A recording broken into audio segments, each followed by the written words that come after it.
Students, कैसे हो आप सभी। उम्मीद करती हूँ आप सभी स्वस्थ होंगे, मस्त होंगे और अपनी पढ़ाई अच्छे से कर रहे होंगे। कल की वीडियो में मैंने बात की थी एक्सरसाइज 1.1। वो चैप्टर कंप्लीट हो चुका है। आप मेरे चैनल पर जाकर उसको देख सकते हैं। आज की इस वीडियो में मैं चैप्टर नंबर 2 स्टार्ट करवाने जा रही हूँ, linear equation in one variable. आज की इस वीडियो में मैं इंट्रोडक्शन को स्टार्ट करूँगी ताकि आपको वो चैप्टर अच्छे से समझ आए। चैप्टर का नाम है linear equation in one variable. सबसे पहले तो इस पूरे चैप्टर को ही समझने के लिए हम जो लिखा हुआ है उसका ही मतलब समझ लेते हैं। वेरिएबल का मतलब होता है ऐसी टर्म जिसकी कोई वैल्यू फिक्स नहीं होती। फॉर एग्जांपल जैसे ए, बी, डी, ई, ये कुछ ऐसे टर्म है। यानी कि हम कहते हैं कि मान लो उसकी वैल्यू लेट एक्स है, तो एक्स मतलब हमें उसकी वैल्यू एग्जैक्टली नहीं पता, तो ऐसी टर्म्स को उसको हम वेरिएबल बोल देते हैं। यहाँ पर लिखा है वन वेरिएबल, यानी जिसके अंदर सिर्फ एक वेरिएबल हो। लीनियर इक्वेशन, लीनियर का यहाँ पर मतलब है जिसकी पावर 1 हो, और इक्वेशन अभी मैं आगे आपको बताऊंगी इक्वेशन होती क्या है। उससे पहले हम थोड़ा सा पिछली क्लास में मूव ऑन करते हैं थोड़ा सा, ताकि आपको पता चल सके। एल्जेब्रिक एक्सप्रेशन आपने क्लास 7th में पढ़ा होगा। 2x, 4x - 2, 4x + y, ये ऐसे आपने क्लास 7th में देखा होगा।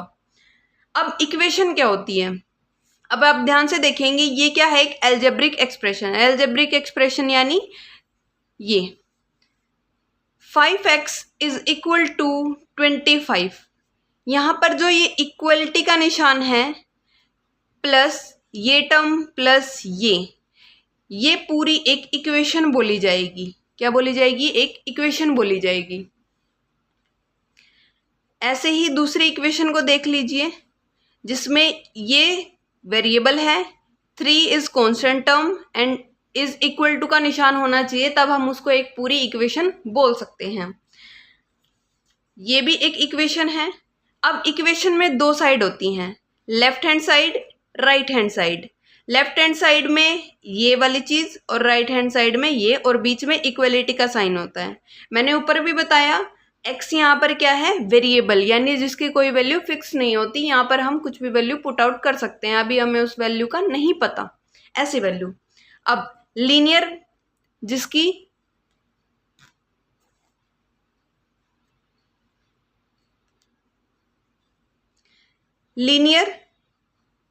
जिसकी पावर 1 हो, लीनियर मीन्स जिसकी पावर ओनली 1 हो।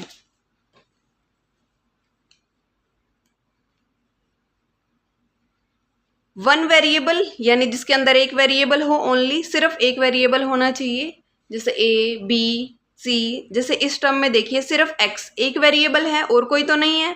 अब इस वाले इक्वेशन को देखिए, इसमें दो वेरिएबल हैं a एंड b, तो यहाँ पर दो वेरिएबल हो गए। लेकिन चैप्टर का नाम क्या है, linear equation in one variable, यानी कोई ऐसी इक्वेशन जिसके अंदर एक वेरिएबल हो और उसकी पावर भी एक ही होनी चाहिए। अब इसकी पावर देखिए, यहाँ पर इसकी पावर 2 है, तो ये वन लीनियर इक्वेशन नहीं हुई। ओके,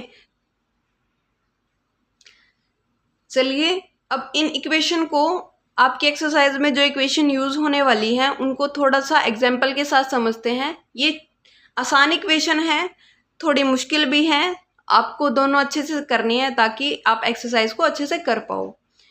सबसे पहले हमारी इक्वेशन है x + 5 = 8। अब इसमें क्या करना है, किसी भी हमें इस x की वैल्यू निकालनी है, यानी वेरिएबल की वैल्यू निकालनी है। तो वेरिएबल क्या कहता है कि अगर मेरी वैल्यू निकालनी है तो मुझे अलग रखो, यानी मेरे साथ कोई और कांस्टेंट टर्म नहीं होनी चाहिए। तो हमने कहा ठीक है जी, हम आपकी बात मान लेते हैं। तो इसने क्या किया, x की वैल्यू को इधर ही रखो। अब यहाँ देखो 5 के आगे क्या है, प्लस का निशान है, तो प्लस का निशान इज इक्वल टू के अगर उस तरफ भेजेंगे हम तो माइनस के निशान में कन्वर्ट हो जाता है। एक फॉर्मूला है, प्लस को अगर इज इक्वल टू के दूसरी तरफ मूव ऑन करते हैं तो माइनस होता है, माइनस है तो प्लस बन जाएगा, डिवाइड है तो मल्टीप्लाई, और मल्टीप्लाई है तो डिवाइड, यानी निशान चेंज हो जाएंगे। दोबारा से प्लस है तो माइनस, माइनस है तो प्लस, डिवाइड है तो मल्टीप्लाई, एंड मल्टीप्लाई है तो डिवाइड। अब ऐसे ही इस सम में यहाँ पर प्लस है, अगर हम इसको इज इक्वल टू के दूसरी साइड भेज देंगे तो वो किस में कन्वर्ट हो जाएगा, माइनस में। 8 प्लस में था, इधर माइनस में। x is equal to 8 minus 5 is equal to 3, यानी यहाँ पर जो ये x वेरिएबल था इसकी वैल्यू क्या है, 3। अगर हम इसको यहाँ पर पुट ऑन करके देखते हैं, 3 प्लस 5, देखा बन गया 8। अब अगली देखते हैं, x minus 6 is equal to 4। अब यहाँ पर माइनस दे दिया, ऊपर वाली में क्या था, प्लस। चलो करके देखते हैं। मैंने ऊपर वाले क्वेश्चन में बताया था, ये जो x वेरिएबल है ये कहता है अगर मेरी वैल्यू निकालनी है तो मेरे साथ कोई भी कांस्टेंट नंबर मेरे साथ नहीं बैठेगा, उसको उस तरह भेजो। तब x को इधर ही रखते हैं, 4। अब यहाँ पर ये माइनस में है, माइनस है उस तरफ भेजेंगे, इसको किस में कन्वर्ट हो जाएगा, ये प्लस में। x का x, 4 plus 6 is equal to 10। x की वैल्यू हमारी आई 10। ऐसे ही इसी तरीके से एक्सरसाइज में भी क्वेश्चन सॉल्व होंगे।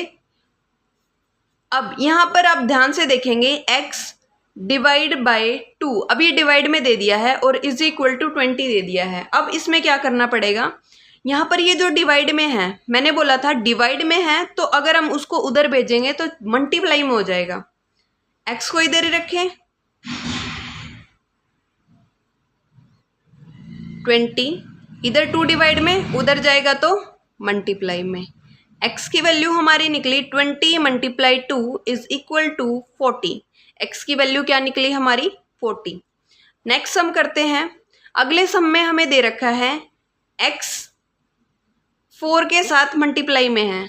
मान लीजिए आप शॉपकीपर के पास गए, आपने कहा कि मुझे 4 पेन दे दो, ठीक है, और हमें ये नहीं पता कि एक पेन की वैल्यू कितनी है, लेकिन उसने कहा 12 रुपये मुझे दे दो भाई।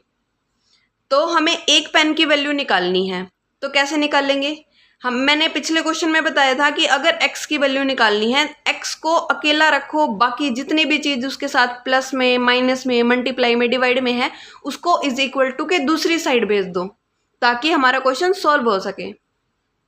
x को इधर ही रखा, अब x के साथ 4 मल्टीप्लाई में है, मल्टीप्लाई में है तो उधर जाके ये चीज़ डिवाइड में हो जाएगी, यानी 12 डिवाइड बाय 4। x की वैल्यू निकली 4, 1 से कैंसिल आउट होके 3, यानी एक पेन 3 रुपए का था और हमें कितने चाहिए थे, 4 पेन, तभी तो शॉपकीपर हमसे 12 रुपीज़ मांग रहा था। अब नेक्स्ट सम देखते हैं, ये थोड़ा सा बड़ा सम है, इसको ध्यान से देखिएगा। अब सबसे पहले जितने भी ये वाली टर्म है, इधर देखो कांस्टेंट वाली, इसको सबसे पहले सॉल्व करेंगे। अभी इसको नहीं छेड़ते हैं, थोड़ा बड़ा दिख रहा है हमें, इसको अभी रहने देते हैं। 3/2x is equal to 10, plus में है उधर जाएगा माइनस में, कितना आया 6।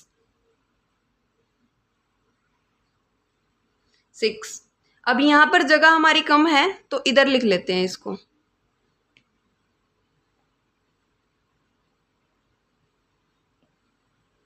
6, ठीक है। अब यहां देखिए 3x डिवाइड बाई 2, मैंने बोला जो भी चीज़ डिवाइड में है इज इक्वल टू के दूसरी तरफ भेजो। x के पास जितने भी एक्स्ट्रा चीज़ें हैं ना, हम उनको सारी उस तरफ भेज देंगे। अब देखो 3x is equal to 6, divide में था उधर गया तो मल्टीप्लाई में, 3x 6 2 जा 12, x इज इक्वल टू 12, 3 यहाँ मल्टीप्लाई में है x के साथ, उधर भेजेंगे तो डिवाइड में। अब इसको डिवाइड कर दो, अब देखो x खाली रह गया, अब x कह रहा है अब मैं फ्री हो गया, अब मेरे पास कुछ भी नहीं बचा, अब मेरी वैल्यू निकल सकती है।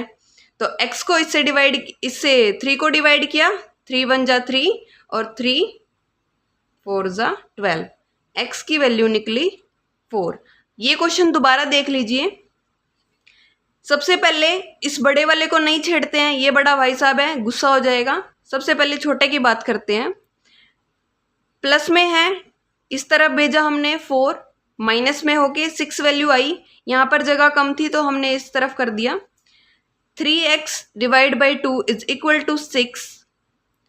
अब ये चीज़ डिवाइड में है, 6 के उस तरफ जाएगी, मल्टीप्लाई में हो जाएगी। ठीक है, अब मल्टीप्लाई करने के बाद कितना आया 12। 3x अब इसके साथ मल्टीप्लाई में है, x को इधर ही छोड़ दो, 3 मल्टीप्लाई में उधर जाके डिवाइड में। इसको सॉल्व करने के बाद हमारा आंसर आ जाएगा 4। अगर आपको ये नहीं समझ आ रहा, आप इसको दोबारा रिपीट कीजिए, दोबारा वीडियो देखिए। अगर फिर भी नहीं समझ आ रहा है तो कमेंट बॉक्स में आप ज़रूर डालिएगा कि मैम मुझे ये क्वेश्चन नहीं समझ आया, आप दोबारा रिपीट कीजिए। मैं श्योरिटी देती हूँ आपको, मैं दोबारा रिपीट ज़रूर करूँगी। आज इंट्रोडक्शन में सिर्फ इतना ही। कल की वीडियो में मैं आपको एक्सरसाइज 2.1 के क्वेश्चंस करवाऊंगी, आप उसको ज़रूर देखिएगा। Thank you, have a nice day and subscribe my channel.